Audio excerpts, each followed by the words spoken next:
Les amis, bonjour. Je vous reviens avec ce premier tour de partage de ce vendredi. J'espère que vous allez bien. J'espère que vous vous préparez bien pour votre week-end. C'est ensoleillé de mon côté. J'aimerais savoir comment c'est de votre côté, les amis. Commençons donc avec cette affaire de détournement, supposé détournement qu'on a eu à coller sur le président de la FECAFOOT, sur beaucoup de pages sportives depuis hier et même ce matin, on voit que Samuel Eto'o a réagi face aux accusations qui ont été portées contre lui concernant ce détournement-là. Samuel Eto'o se retrouve ainsi au centre d'une polémique après avoir perçu sur son compte personnel des fonds destinés à l'organisation des 2 matchs amicaux des Lions indomptables face au Mexique et à la Russie.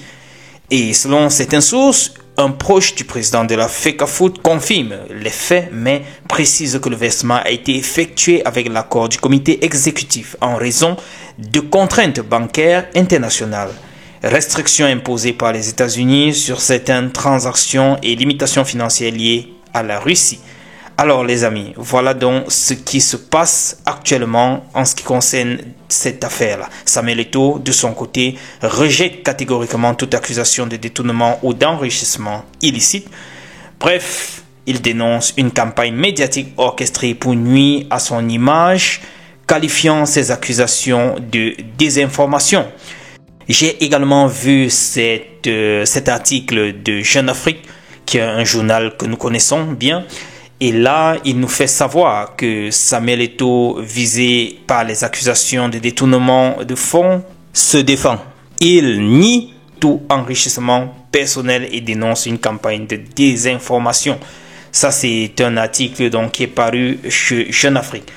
Ce qu'on peut retenir maintenant, les amis, c'est dire que cette affaire, c'est peut-être une affaire juste pour Sali, à première vue, puisqu'il ne nie pas qu'il n'a pas reçu cela, mais il donne les raisons pour lesquelles cela a été fait. Et selon ce proche de Samuel Eto'o, cela a été fait avec l'accord du comité exécutif.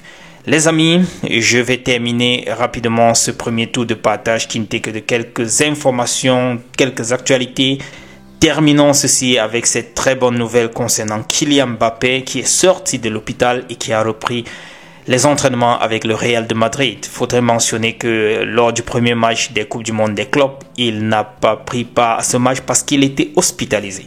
Les amis, on se retrouve sur mon courant de la journée avec d'autres updates. D'ici là, portez-vous bien. Allez, ciao!